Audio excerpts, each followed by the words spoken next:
What's up guys, welcome back to my channel. In today's video I'll be sharing stories about some of the struggles that I faced when I first came to the US as an international student. So I definitely have a lot of stories to share about my struggles, especially when I first came here. So let's just jump into this video really. So if this is your first time here, welcome to my channel, and if you're a returning subscriber, thank you for stopping by again, really. So a bit of context: I'm Nigerian. I moved from Lagos to the United States for my MBA program like 2 years ago, and I recently graduated from Yale. And yeah, so some of everything I'll be sharing in this video are my experiences, especially in the first 6 months, some of the things that I found really new and challenging as an international student that just moved here for the first time. So yeah, let's just jump into today's video. So the first struggle is accents. Like I said, I'm Nigerian and I've spoken English my entire life, and then you get here and you are trying to have a conversation with someone and the person goes, "What? Could you say that again? Could you repeat that? What did you say?" Oh, and you get that every time you try to have a conversation, and it was just so frustrating. I thought I could speak English. I thought I was comfortable, I was fluent, and then you get here and it's just what? I didn't hear you. Or people nod when they didn't hear you, so they don't give a good response because they didn't quite hear what you said. That was definitely a big struggle. And I don't think these people are trying not to, or they're just trying to be mean or not have a conversation. It's just that many of them are not used to speaking with people or having people around that don't have the American accent. And it was just a struggle. And also many times, many of the people that I encountered when I first got here didn't realize that I got this sense they didn't know there was an American accent. They didn't know even the way you speak as an American, it's an accent, and that's different from the British accent, different from any other country that speaks English. So it was just a big struggle for me. And this is even very important for you as an international student, because you're trying to recruit, you're trying to get jobs, and all of those things are difficult. You're trying to get internships, you're competing with people that have always lived in this country. So that was a big struggle, because sometimes you go for interviews or you go for these informational interviews or chats with alum, and they're just interesting, or they say something "Could you say that again?" or "What?" So, and some of them will just say "Oh, sorry, I didn't quite get what you were saying."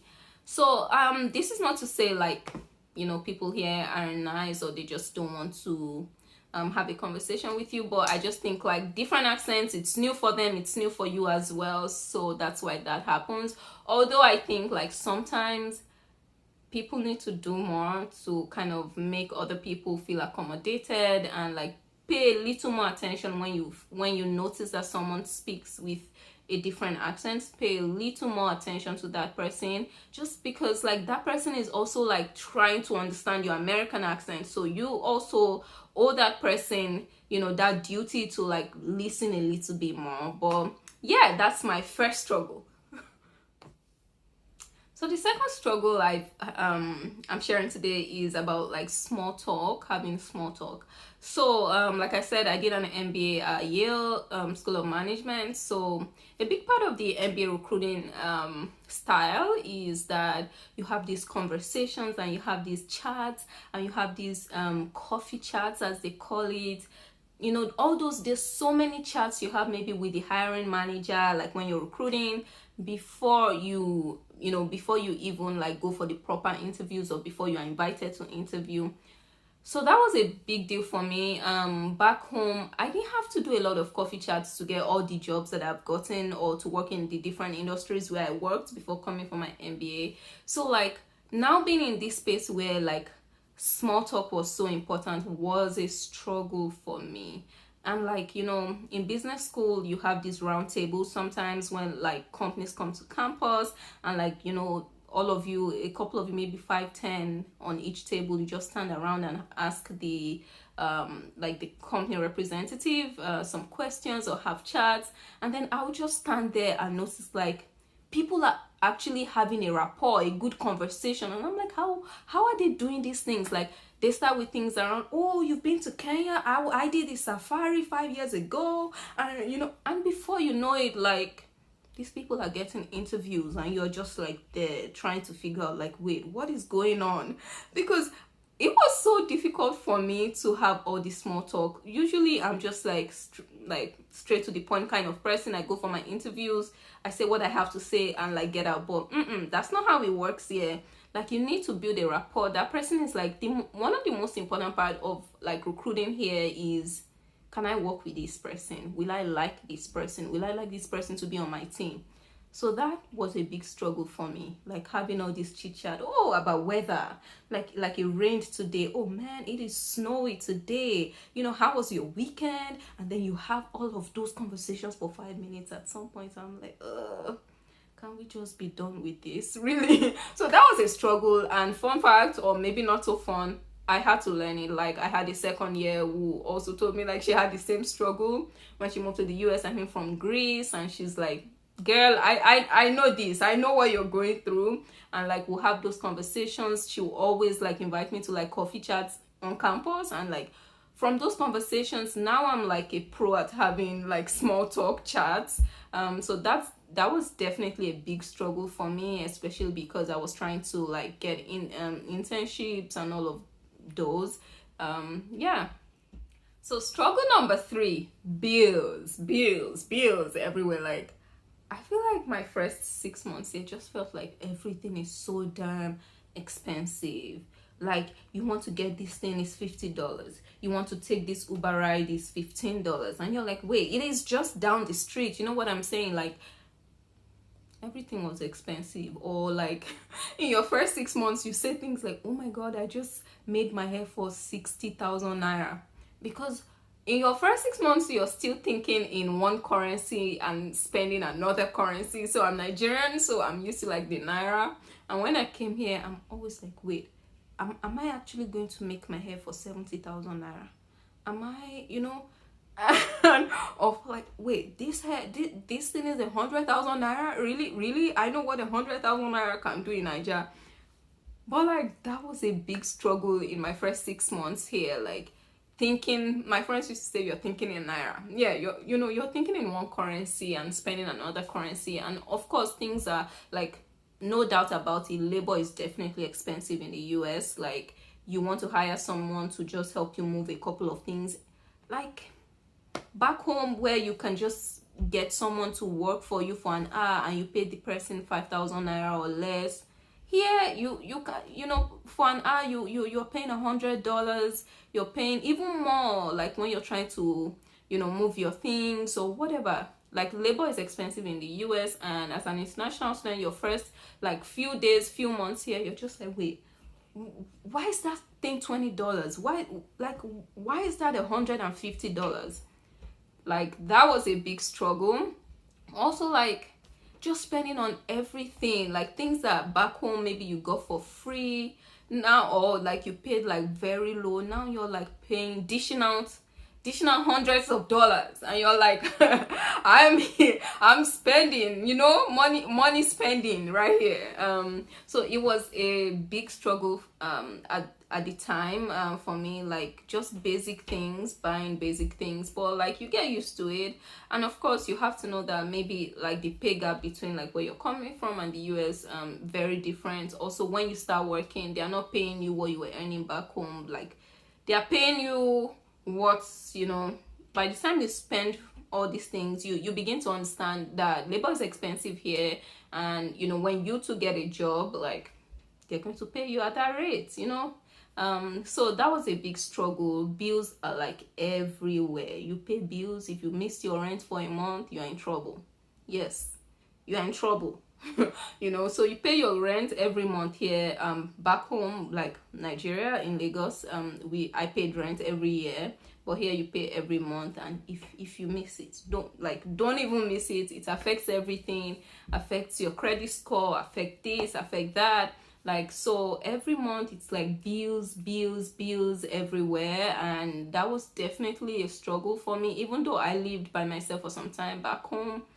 Like, here it's on another level. You're like paying for this, paying for that. It's almost like nothing is really free here. There's like capitalist to the core. Nothing is free. Yeah, so that was another struggle I had.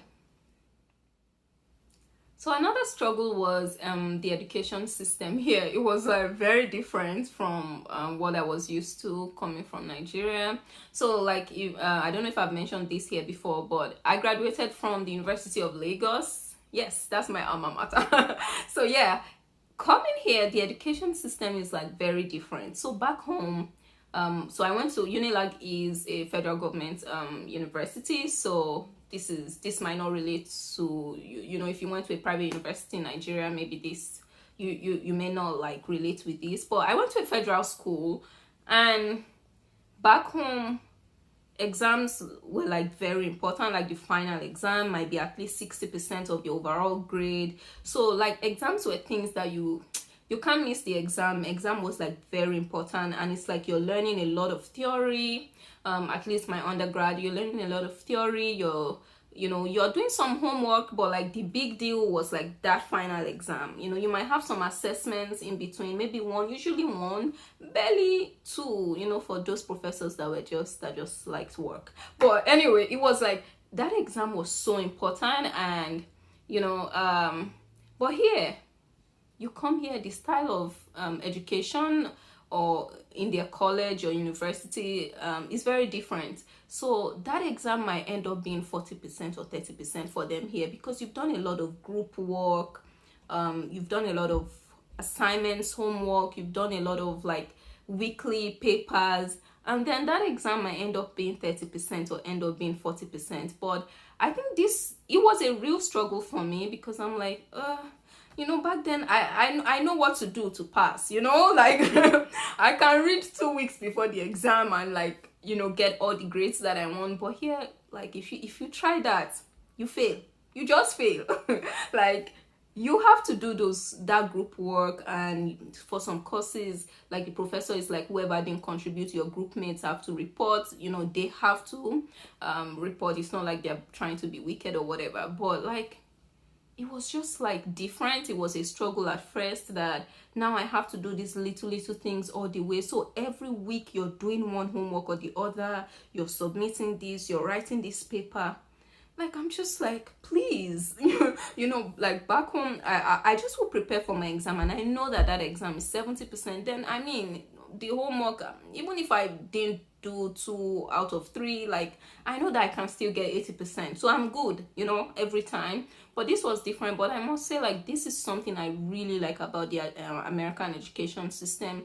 That idea that you should actually learn every week, you should actually put whatever you're learning to practice, you should actually do some case studies every week. Because that system of like just taking huge exams at the end of the semester, I don't think it's so great, in my opinion. And I'm like curious what you guys think. Let me know in the comment section. But I definitely prefer the American education system, because every week you're doing something, and your professor, you can know when you have a problem early. Like, you can know by mid-semester if this is a class you're likely to fail, or you're going to get a pass, or something not great in this class, so you can make amends along the way. But like back home, you don't know, because it's all you have before exam date. Some classes was 10%, that exam was 90%, the exam was 100% for those professors that just like, I only care about the exam.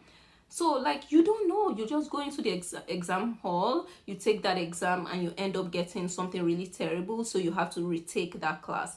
But in the US, like by week 5, I'm not doing well in this class, I'm not up to the average, or you already can make amends. And I think I really like this about the American education system. Just put into practice every week what you're learning, or every 2 weeks. rather than like wait till the end of the semester. So I really like it, but like it was a struggle at the beginning. You know, you have to make sure that you're taking part in all those things, no matter how busy you are, no matter like, you just need to make sure you get used to that system. So that was a big struggle for me. It was like a shift from what I was used to something new. Even though I know that this is great for me, but it was still a struggle at the beginning. So another struggle, you know, and this is really drawing upon my Lagos lifestyle. And you know, we are known as Africans, we are very communal, and we have all these things about like the village raises a kid, you know, which I'm used to, which I like. Although, you know, I'll share some like very annoying parts of that lifestyle as well, but it's part of our culture. It's like, you know, we're a village. Like, Africans believe like we're a village. In different countries I've heard that, like, but when you come to the US, when I first came here, like, it was weird. Like, my roommates, I don't even know, like, when they're traveling, you know, the way like back home, at least in Lagos, you know your neighbors, you know your neighbors' kids, you know who is living around you. When something happens, those people are kind of accountable. They're not responsible, but they are kind of accountable. Like, they can say, oh, I saw her yesterday, oh, she was with this person. You know, they can say all those things, but you come here and it's like, girl, mind your business. Like, everybody mind your business. Like, very pretty, a little more individualistic than I'm used to. And it's not necessarily bad. It was just like a huge struggle. Like, I kind of sensed like my first set of roommates when I moved, and by the way, roommates is like what we call flatmates back home, for the Nigerians watching. So like, my roommates, I kind of sensed this, oh, why is she telling us kind of thing, you know? Like, when you send them a text and say, oh, I'll be gone, I'll be visiting maybe another state for the next weekend, or I won't be home for 2 weeks. Sometimes they don't respond, because it's like, why is she giving us that information? You know what I'm saying? Like, so, unlike back home, it's the other way. Like, if your neighbors, if you don't tell them, it's like, oh, or your roommates, like people you're living in the same house with, like, they should know your whereabouts. They should know sometimes even who you're going with. So that was a big struggle when I first moved here. It was like, people were super individualistic. Don't expect like free favors just anyhow, the way you know, we were used to back home. And people almost want to claim it's their right for you to help them, like back home. Again, going back to this sense of like, we're a village, we're a community kind of thing, we're very communal. And here it's like, sis, you are on your own, okay? You're on your own. And like, your roommates don't tell you when they're going out. They don't like tell you what they don't have to tell you, basically. And it was a struggle, and I understand that like those two systems are not necessarily bad. I'm African, and you know, I'm proud of all of that communal culture, but like, sometimes I feel like, you know, back home, sometimes some people that shouldn't be in your business want to be in your business just because we are communal. Yeah, I don't like that even, you know. So I kind of feel like I'm now learning a balance between the two. I definitely won't be super individualistic, or as much as I've experienced here, but I also know that you know, just a balance might be great. But I'm like, I want to know what you guys think about these two systems, if you've lived in the US or in any other country that is less communal compared to where you're coming from. But for me, it was a struggle, and at some point I had to stop like texting my roommates to give them that information, because it was just like, girl, we don't need to know this information. Why are you telling us? And you see that in so many things with your classmates. It's like, people do their own planning.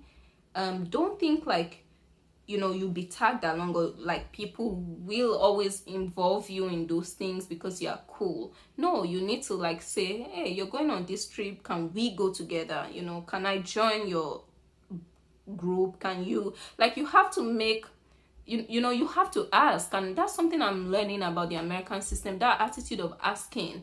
And you know, that's something I'll talk about in another video. But really, it was a struggle. Like, here it's more less communal than what I'm used to back home. But yeah, let me know what you guys think in the comment section about this one.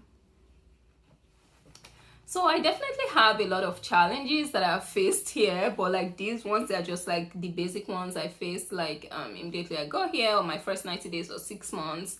Yeah, and I'm trying not to make this video long, so maybe I feel like I'll do a part 2, part 3 struggles video everywhere after this one.